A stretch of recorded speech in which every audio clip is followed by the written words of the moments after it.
Backwards.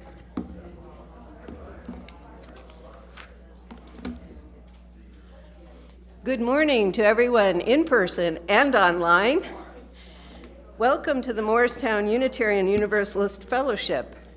We are spiritually alive, justice-centered, and inclusive community.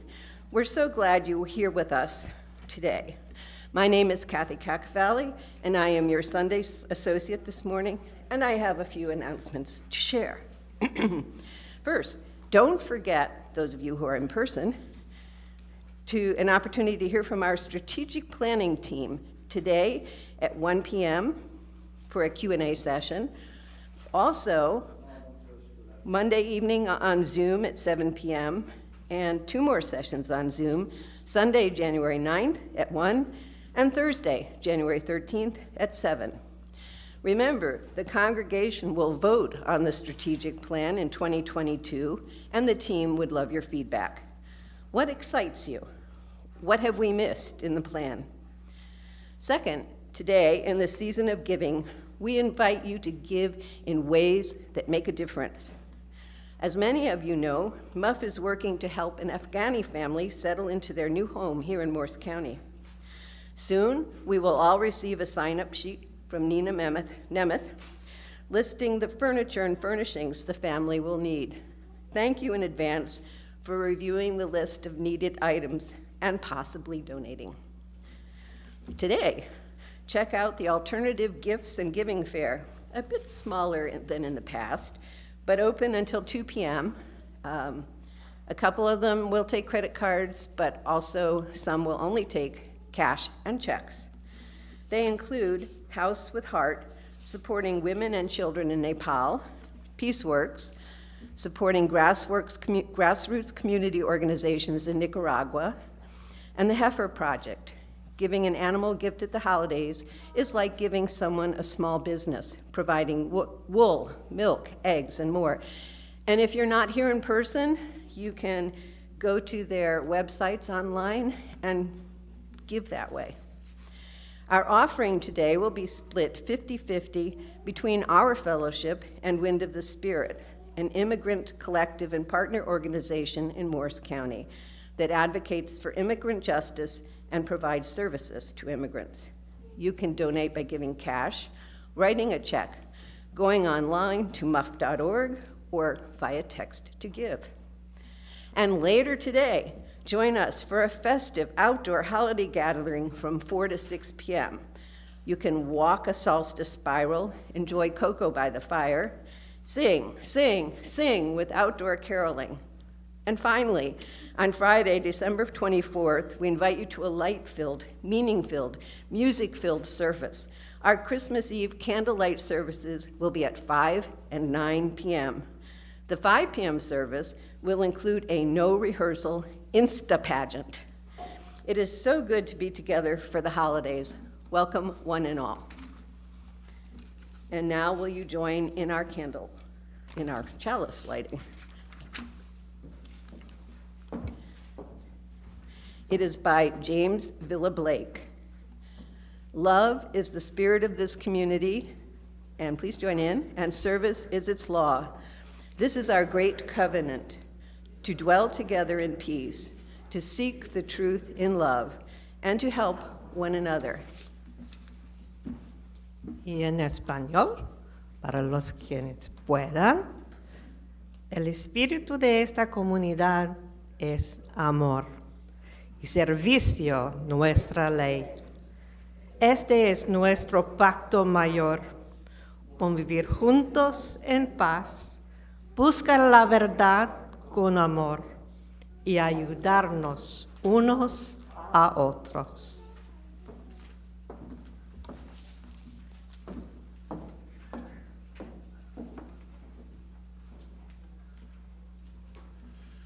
Our final candle in the Advent wreath from our Protestant roots is the love candle.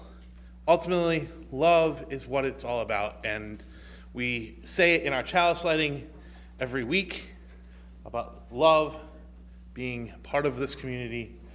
This season is a time of love, And we need to remind ourselves to love one another, even when it's really hard, particularly now in this time where it seems like there's someone to be angry at. Love at Christmas time is very important.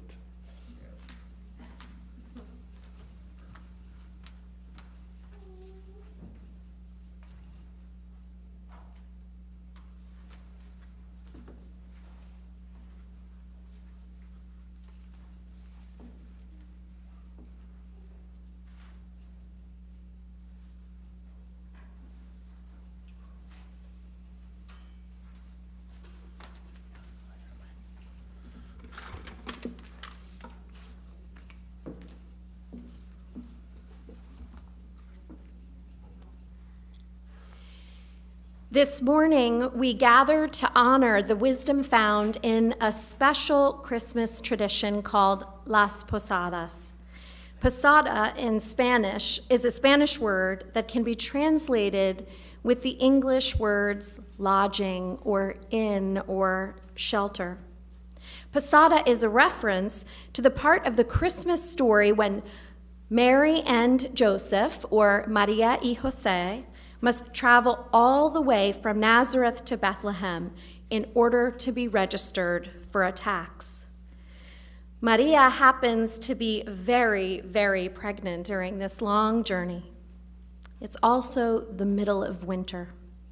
And every night, she and Jose are in search of shelter. They don't have a lot of money to pay or many possessions to trade for places to stay. Too often, when they knock on someone's door to ask for help, for a warm space large enough for the two of them and their burro, their donkey, they are treated harshly and turned away. Las Posadas is a 9-day holiday that lasts from December 16th through December 24th. Every night for 9 days, people gather to reenact, to become Maria and Jose, the peregrinos, the pilgrims, who wander in search of warmth and also in search of human kindness and compassion.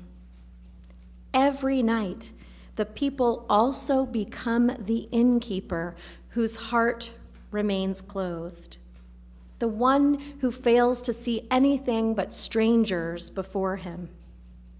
He fears them. He worries they are untrustworthy. He believes they might have done something wrong to be so without on a winter night. The 9 long nights of reenactment, of rejection, and anticipation, right, in this season of Advent, waiting for love to be born, also serve as a reminder of the 9 months of pregnancy. Finally, on the 9th night, Maria and Jose, completely weary from travel, knock on a door where, like all the other nights, they encounter an innkeeper who refuses them entry. He doesn't trust them. He doesn't like the look of them. His heart is blocked from feeling their suffering. However, something shifts. The innkeeper, on that final night, has a change of heart. He notices something about the two of them. He realizes that he has been wrong. He realizes that they and he are connected, that their suffering is something that should matter to him. What is more, he sees that they carry with them the spark of the divine, and he does it. He trusts. He opens the door to his home and his heart. Once this happens, the actors, the pilgrims, the innkeeper, and all the others in attendance, the whole town might be watching, have a great big party, often in the person's home who plays the innkeeper. It's a festive time with friends and family and good foods. You might find delicious treats like hot chocolate, empanadas, tamales, and a piñata filled with candy and more. The holiday originated in Spain and is now celebrated throughout the southwestern United States, in Mexico, in Guatemala, and in other communities in South and Central America. The exact traditions and the foods vary from one place to another, but the story and the message of that story always remains the same. Today, we remember the story of Maria and Jose, a journey of anticipation and suffering and faith. We recognize in their journey our own stories of hope and disappointment, and our longing for love and justice to be crowned king and queen. In this service, you will hear 3 Posada stories that are modern day stories based on true life. None of them is exactly a replica of a true event, and yet it will not surprise me if you recognize in these stories and in the words of the people sharing them, the truth. Welcome to our honoring of Las Posadas. And let us rise in body or spirit, and with our masks, let us hum. And this song actually lends itself even more than many to humming. And Stearns is going to sing, O come, Emmanuel. We are longing for the divine spark in all to be released.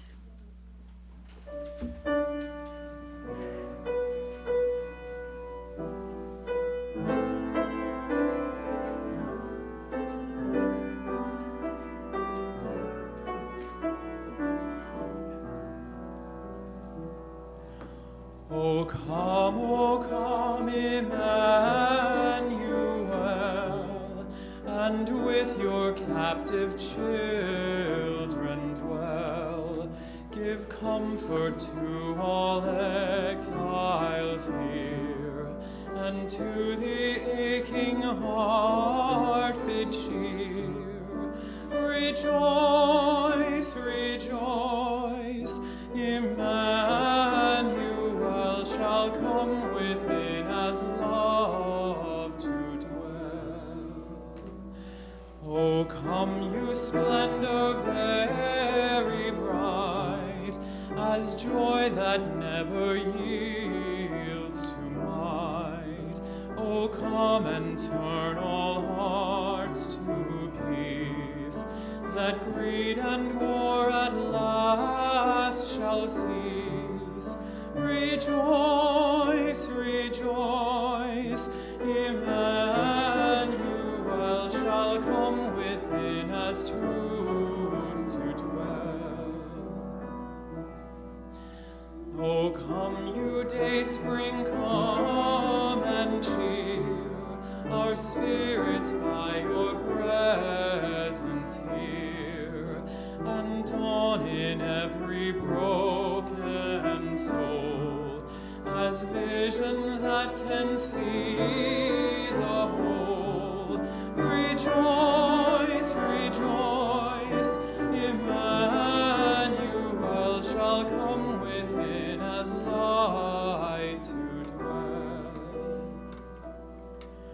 O come, you wisdom from on high, from depths that hide within a sigh, to temper knowledge with our care, to render every act of prayer.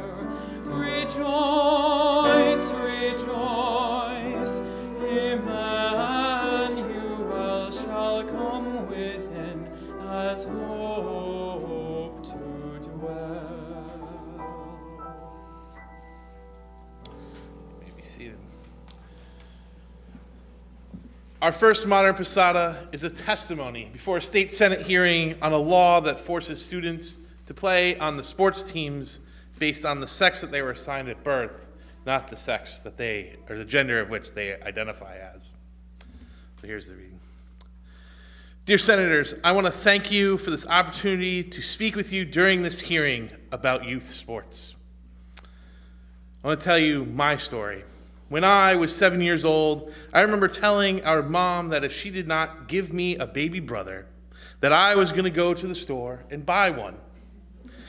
Little did I know that I would have a sibling 6 months later. I was excited to have someone to play baseball with, to go dirt biking with, to be my mini-me. I also remember one winter morning when we were at the bus stop, and I was decked out head to toe in Yankees gear. I had a knit hat pulled over my baseball hat, a jacket, a hoodie. I even had my number 2 socks on that day. And I was living my 5th grade dream. My younger sibling had borrowed a glittery fur-lined jacket from a little girl at church. I'm still not sure how that little girl snuck it home. But they were so proud of their look. And there at the bus station, the bus stop, the Delancey brothers, the bullies in town, pushed them down into an overgrown pricker bush in front of the Johnson house, and I did nothing. I pretended I didn't hear the names that they called them. I basically pretended that nothing was happening even when tears were soaking the thorn cuts in their face. I ignored them, my little sibling who I'd hoped for, as they threw that jacket away and shivered as we waited for the bus. I remember when we went to the mall to get the latest Madden game, and they snuck off to try on makeup at Macy's. And when the woman at the counter yelled at them and threatened to call our parents, I hid, casually browsing dress pants. I was strictly a sweatpant guy at the time. I also know that their soccer games are second to none. And though they never played baseball with me, their rise with the girls' traveling teams were unprecedented. Not because they were assigned male at birth, but because they had put in the work. They had practiced a game which they loved. And when they called me when I was away at college and told me that they wanted to use she, they pronouns and identify as non-binary, I told them how proud I was of them and that I was not surprised. And so many times they needed a big brother, and I was there for them or wasn't there for them more often than not. I failed because I didn't understand, and my lack of action turned them away. I turned them away. And when my mom called me crying because they might not be able to play soccer anymore because of the gender that they knew all along was right for them, I knew I finally had to take real action and be the big brother that I needed to be. Senators, if you vote for this bill, you will strip away a piece of who they are. You will remove opportunities that the skills they have can't afford them.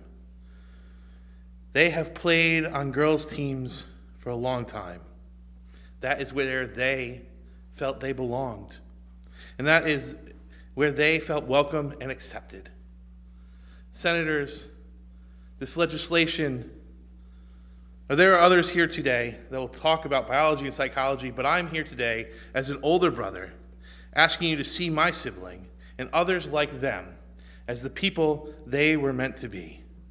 I ask you to vote down these kind of legislations. I ask you not to turn these students away.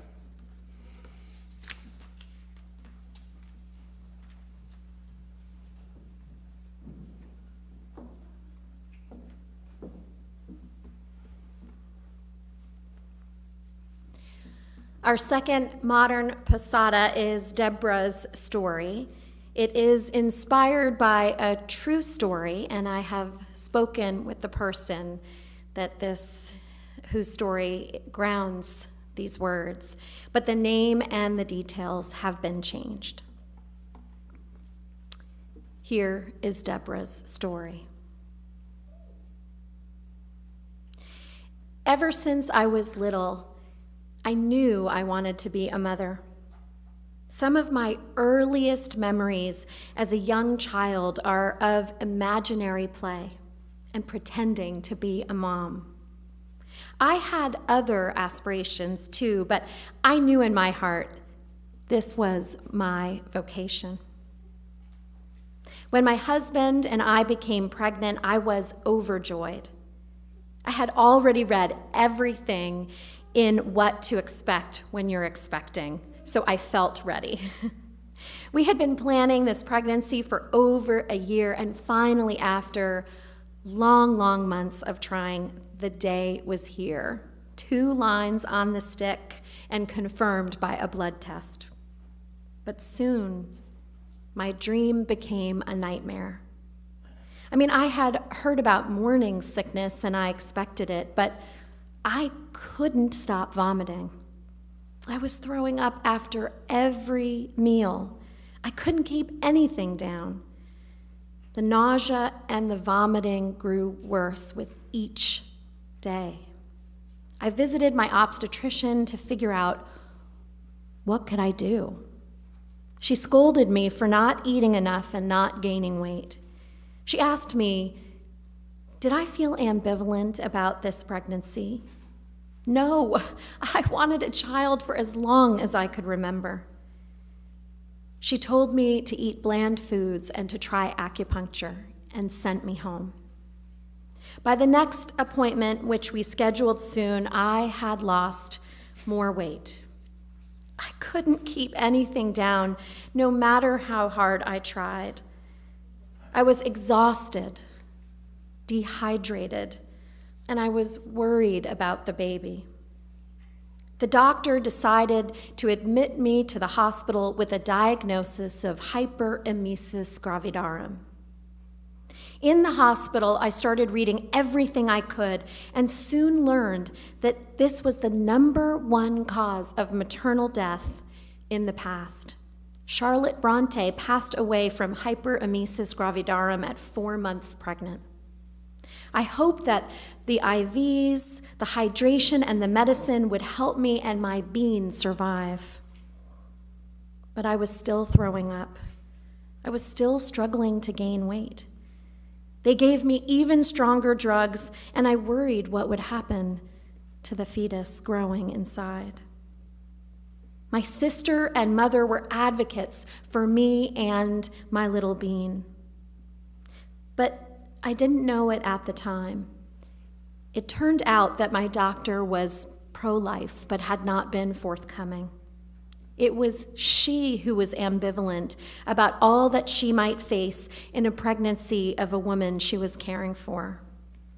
She gave me a class of drugs known to cause harm to an infant without explaining the risks. In fairness, I think her conscience called her to risk the wellness of the fetus because my life was clearly at risk. My husband shared with me that he was worried he was about to lose both of us. He said he wasn't willing to lose me. We could have a baby another way. My sister said much the same. Each day I vowed to make it through until finally I felt as if I was slipping away. The doctor had been encouraging me for weeks. I wanted to rise to this wanted pregnancy and every challenge, but I did start fearing for my life. When I spoke with my doctor about an abortion, she shared something she hadn't before. She had hoped that it would pass the point that she would help me if it came to this, and she said it had. I was past the point where she would help me, and that she was pro-life, and now her conscience wouldn't even allow her to counsel me. She shut the door and walked out of the room, leaving me all alone in that hospital room. I was stunned. This was an impossible decision for me and for my husband, ending a pregnancy and not knowing about our future abilities to have a child together. But it was clear I wasn't okay. Pregnancy wasn't supposed to be this way. Now, for those who are unaware of hyperemesis gravidarum, it is nothing like morning sickness. And as I mentioned, it can be life-threatening. Mine was. Fortunately, we did find another doctor who counseled me and helped us. We grieved, we let go, and we began on the journey of healing. Today, I can share with you that although I have never carried an infant to term, I am happy to share that I am a mother twice over. And I was right. This is my greatest vocation.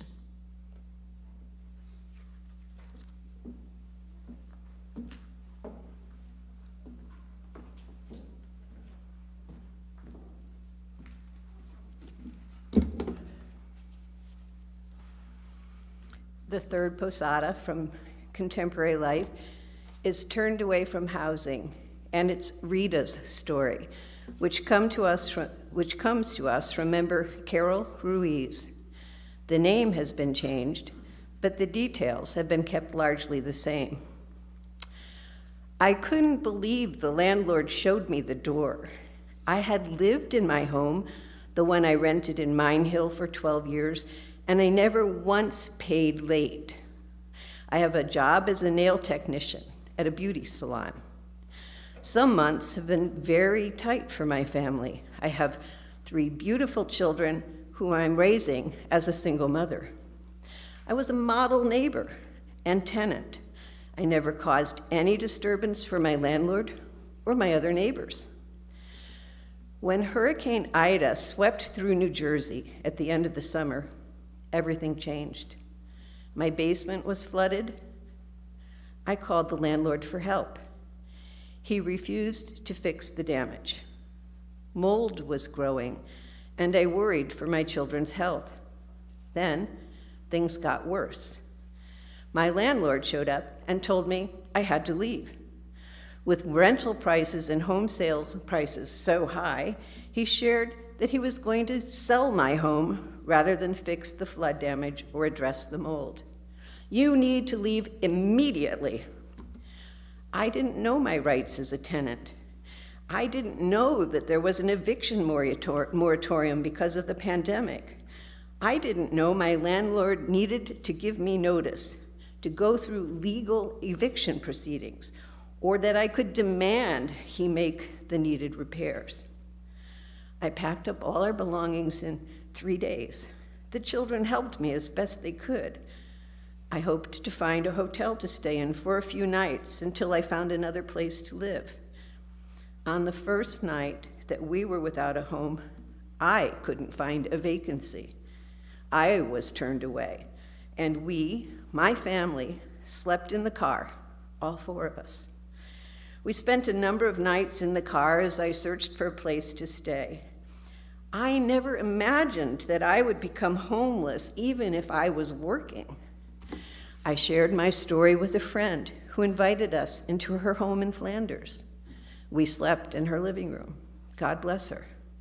We slept there for months. I was desperate but ashamed and didn't tell people what was happening. I kept looking everywhere in Morris County and Sussex County, but I couldn't find a home we could afford.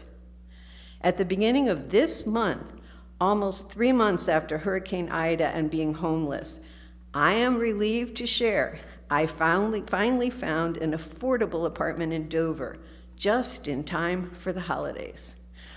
A member of your fellowship, who is also a member of Wind of the Spirit, overheard me sharing my burden at the nail salon where I work. I knew I needed to start sharing the story to get some help. She told me there were new affordable apartments in Dover, and she was right. Now I'm still trying to get my security deposit back from my former landlord. So far, I haven't found an attorney who will help me take my small claims case to court. I have hope, though, that someone will help, and I am grateful to know my rights now for the future. It feels good to be home.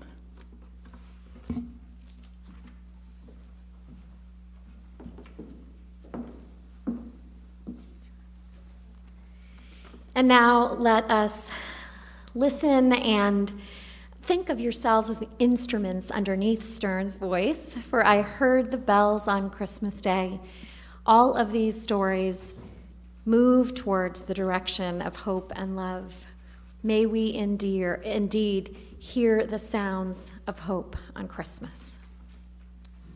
Fun fact about I Heard the Bells on Christmas Day. It's one of two Christmas carols, the other being It Came Upon the Midnight Clear, with text by a Unitarian.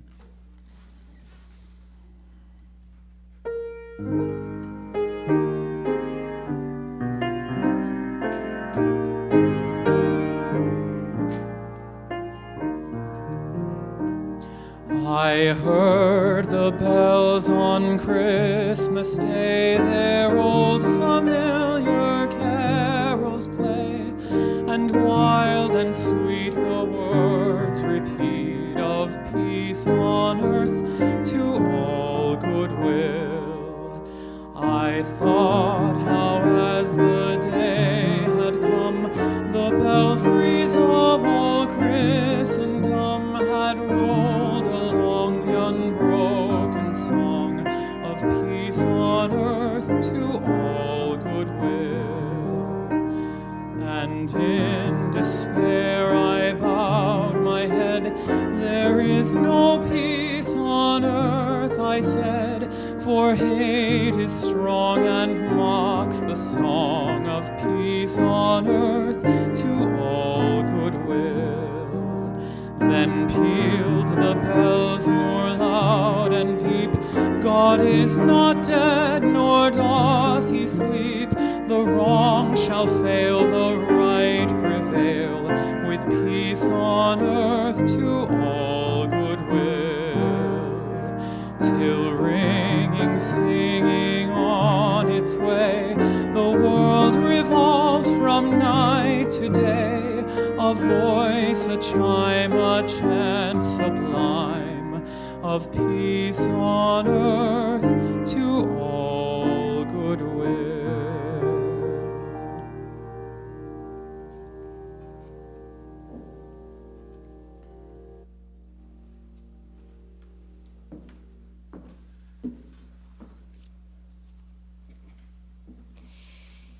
It is the time where we honor the joys and the sorrows and the transitions that have happened in the lives of our fellow congregants.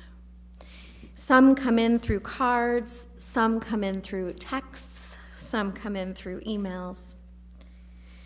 And our first is a great joy about a transition from Tish Hamilton. Big news at my house. My daughter, Nina Marcard, was admitted early decision to Barnard College, which is also my alma mater. We are thrilled, and she has worked so hard for this. Nina, we celebrate with you. Tish, we celebrate with you. May the next movements on this journey yield great things.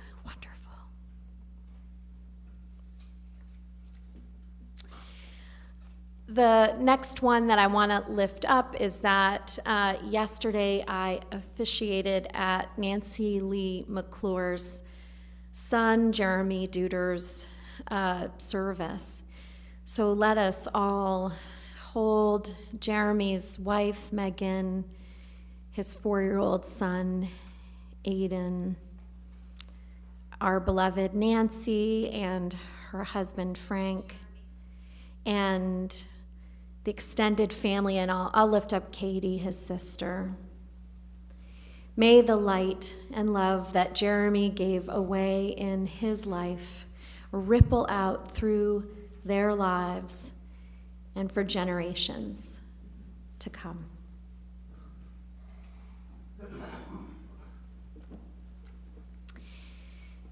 And will you join with me in a spirit of prayer and reflective meditation? Spirit of life, Spirit of Christmas,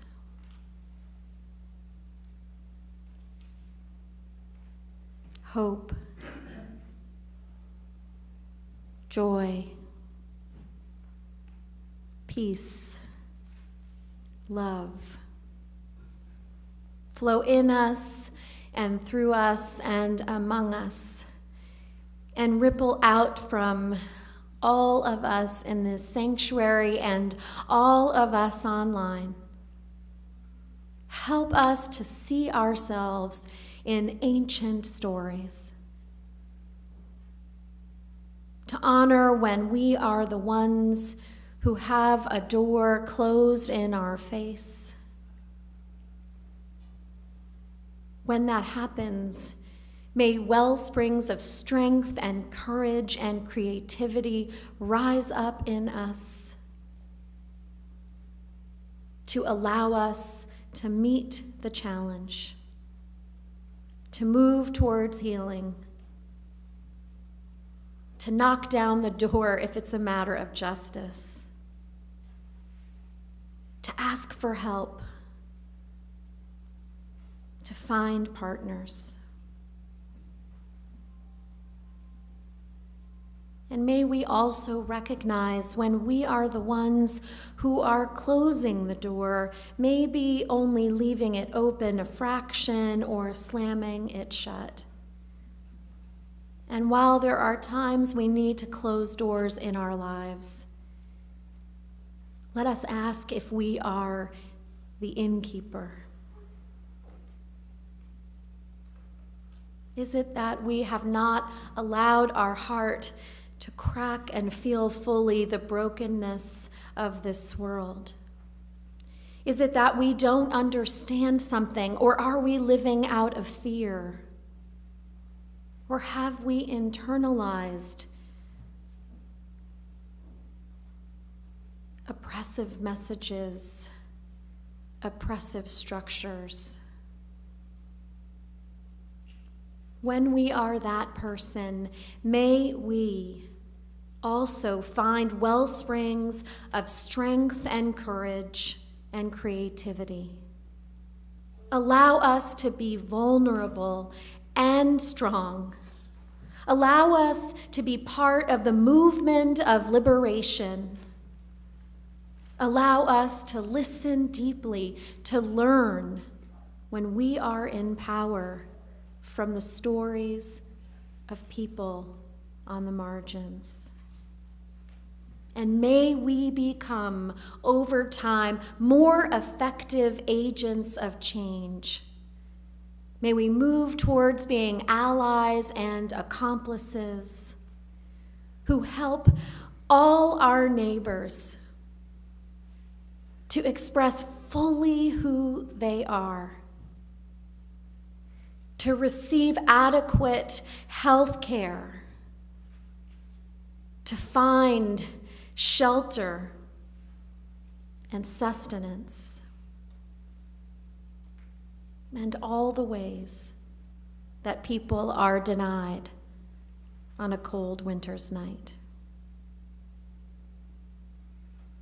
All these things and so many others are our Advent prayers. Amen, and blessed be. And may we become life embodied. May it be so.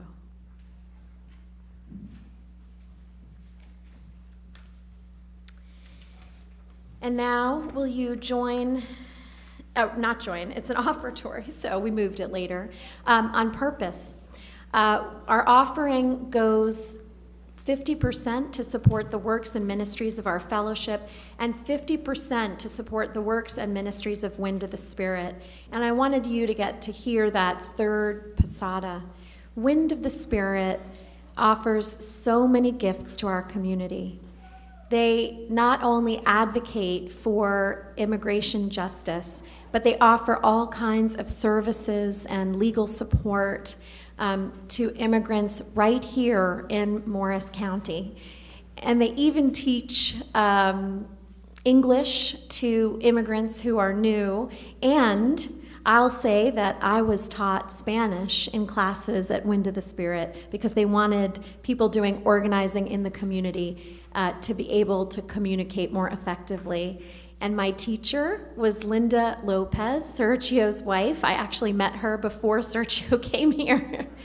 So for all the gifts of Wind of the Spirit, we are deeply grateful. And now our morning's offering will be given and received.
Now let us listen to the words of the traditional posada.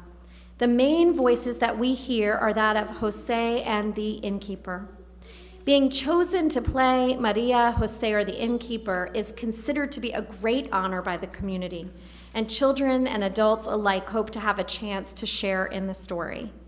So imagine, it's the 9th night of the holiday. Innkeepers have closed the door and turned away from Maria and Jose for many nights. Maria is so close to giving birth that she is barely able to walk. Suspense hangs in the air. Will they be turned away once again? Even though we know the story, you feel its suspense every time. She needs warmth, safety, and shelter in order to rest and to be able to welcome her son to this world. let us listen to the traditional words from a song that the players standing on the inside of a home recite back and forth to the pilgrims who remain on the outside on a winter's night.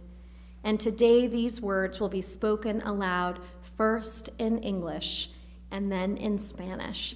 And I've invited Shari to join me as our innkeeper. I think maybe this would be sort of inside. And Joseph, my husband, to join me. David, my husband, to join me as Joseph. Not trying to announce something. Let's see.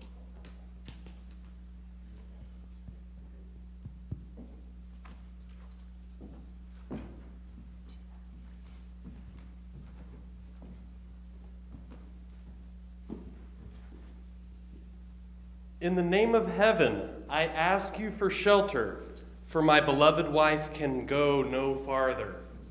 En el nombre del cielo, os pido posada, pues no puede andar mi esposa amada. This is not an inn. Get on with you. I cannot open the door. You might be a rogue. Aquí no es mesón. Sigan adelante. Yo no puedo abrir. No sean algún tunante. Do not be inhumane. Show some charity. God in heaven will reward you. No seas inhumano, tenos caridad, que el Dios de los cielos te lo premiará. You may go now and don't bother us anymore, because if I get angry, I will beat you. Ya se pueden ir y no molestar, porque si me enfado, los voy a pelear. We are worn out all the way from Nazareth. I am a carpenter named Joseph. Venimos rendidos desde Nazaret. Yo soy carpintero de nombre José.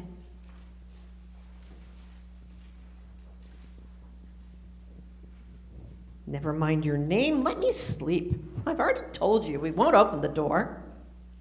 No me importa el nombre, déjenme dormir. Pues ya les digo, no hemos de abrir. We request lodging, dear innkeeper, for only one night for the Queen of Heaven. Posada te pide, amado casero, por solo una noche, la reina del cielo. Well, if it's a queen who's asking, why is she out at night wandering so alone? Pues es una reina quien nos solicita. ¿Cómo es que de noche ande tan solita? My wife is Mary. She is the Queen of Heaven. She will be mother to the divine word. Mi esposa es María, es reina del cielo y madre va a ser del divino verbo. Is that you, Joseph? Your wife is Mary? Enter, pilgrims. I didn't recognize you. ¿Eres tú, José? ¿Tu esposa es María? Entren, peregrinos. No los conocía. May the Lord reward you for your charity, and may the sky be filled with happiness. Dios pague, señores, vuestra caridad y que os colme cielo de felicidad. Happy home harboring on this day the pure Virgin, the beautiful Mary. Dichosa la casa que abriga este día a la Virgen pura, la hermosa María.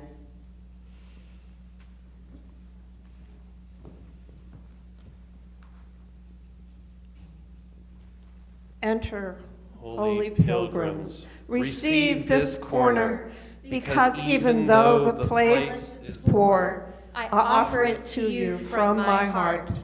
Let's sing with joy, everyone, at the thought that Jesus, Joseph, and Mary came today to honor us. Entren, santos peregrinos, reciban este rincón, que aunque es pobre la morada, se las doy de corazón. Cantemos con alegría, todos al considerar que Jesús, José y María nos vinieron hoy a honrar.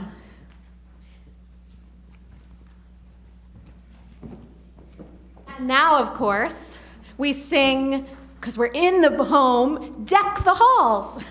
Will you rise and hum? Hum? Or ooh with gusto? Ooh is probably okay. Ooh with gusto? With your masks on. Yeah, no consonants. I think No that's consonants. you know.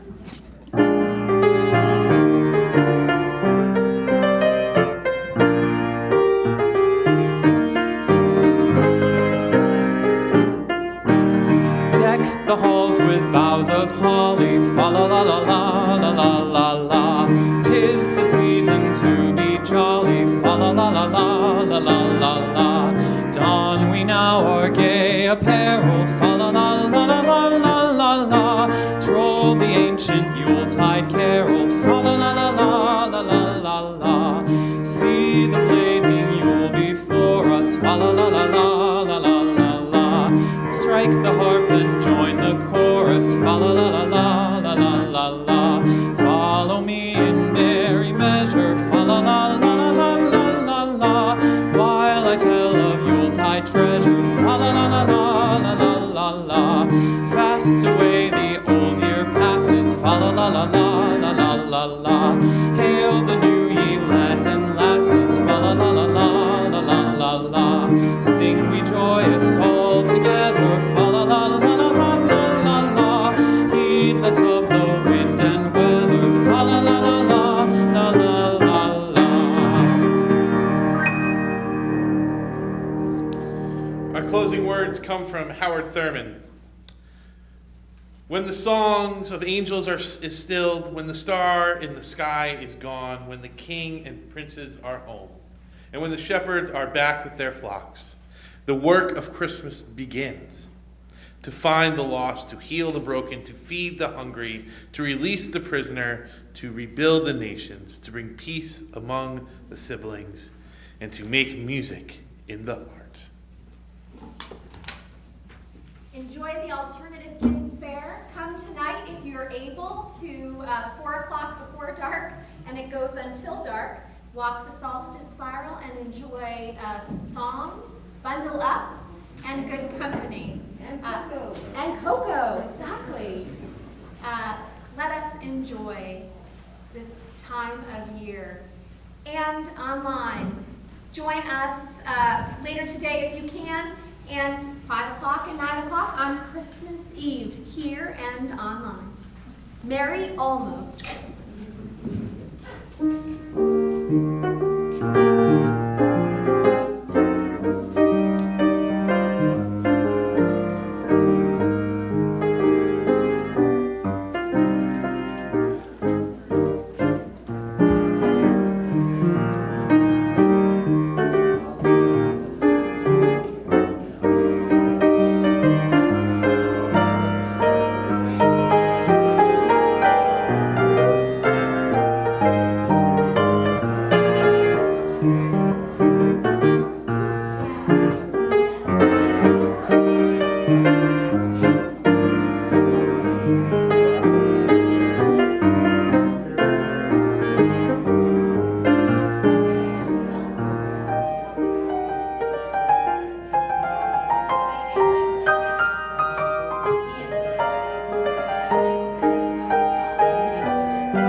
Yes.